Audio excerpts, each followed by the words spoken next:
This is the journey to One Africa. Excellency William Ruto, President of the Republic of Kenya and host of this summit.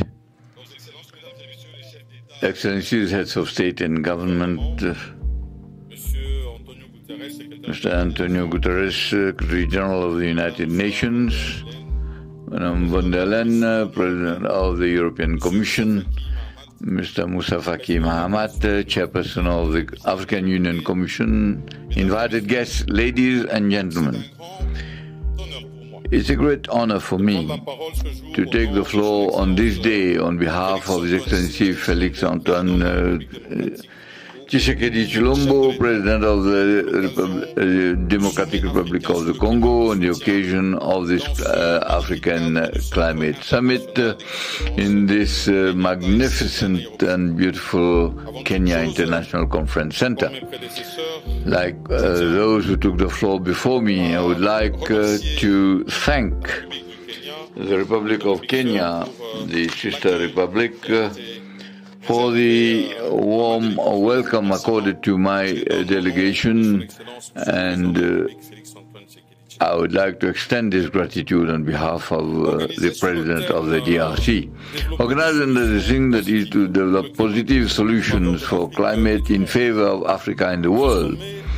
This summit affords my country the opportunity to meet the expectations as regards the problem of climate, and precepts are based on three fundamental principles, that is, a green economy, biodiversity, and renewable energy. As we can not overemphasize that the DRC is a kind of solution country which imposes on the world because of its potential and innumerable assets, which is an undeniable contribution that is there for the conservation of nature.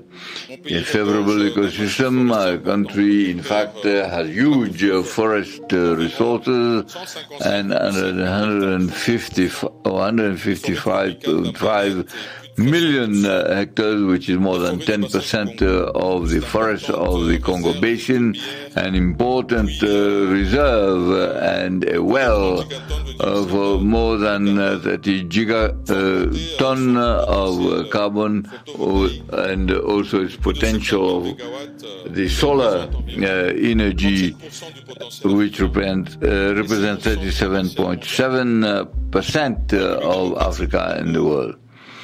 The Democratic Republic of the Congo can, through its hydroelectric power, can provide and supply Africa with this energy, and also its young population, its labor force, and which is a great potential. And as President Ruto has said earlier on, the African potential is known. Here it is a question of transforming this potential and harness this potential in responding to the issues of climate. We last year had the crisis, the fact of the deregulation of the wells and the dry season, which in fact had a lean corn season in East Africa, in Central Africa, as well as Southern Africa. And this has destabilized our economies. This has made us more aware of the response that we should give to this climate problem. For me, and the response of the Democratic Republic of the Congo, there are three indispensable ingredients. One is the will, solidarity, and determination. The will is through the honoring of commitments that we make, particularly the countries that pollute, and as regards the carbon tax, as agreed at the COP15, will on financing, innovative financing and financing green economy, as agreed at the last summit in Paris.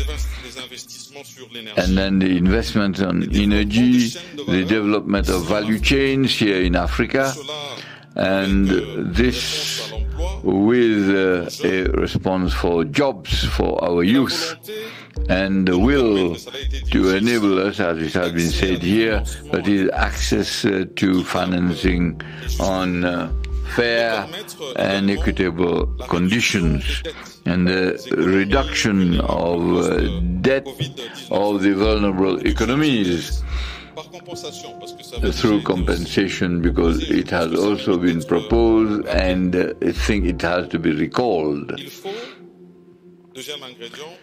And the second ingredient is solidarity. Solidarity as regards projects of common interest. I'm here thinking of and referring to energy, green energy, the needs in energy and the people who live in the forest, and also thinking of the Inga Dam and integrating a project. And we are open to proposals so that we need the efforts of each and every one. I can give another example, the agreement between the DRC and Zambia on the development of value chains, solidarity on issues of common interest, as is the case like the Congo Basin, the Amazon, and the Mekong Basin, as called by President Denis Sassou Nguesso. And then solidarity as regards peace and security in order to guarantee the protection of forests, biodiversity, which has been destroyed by various criminal activities. Then determination, which is the third ingredient, in the search for innovative solutions to climate, as it is the case here in Kenya, and then the determination for a better world to be bequeathed to our children, and also the new climate economy, and access to conservation and the rehabilitation and restoration of our forests for the production of, and then regenerative agriculture, and also to ensure food security. It is for this reason that we are in favor of the establishment of a fund for climate change.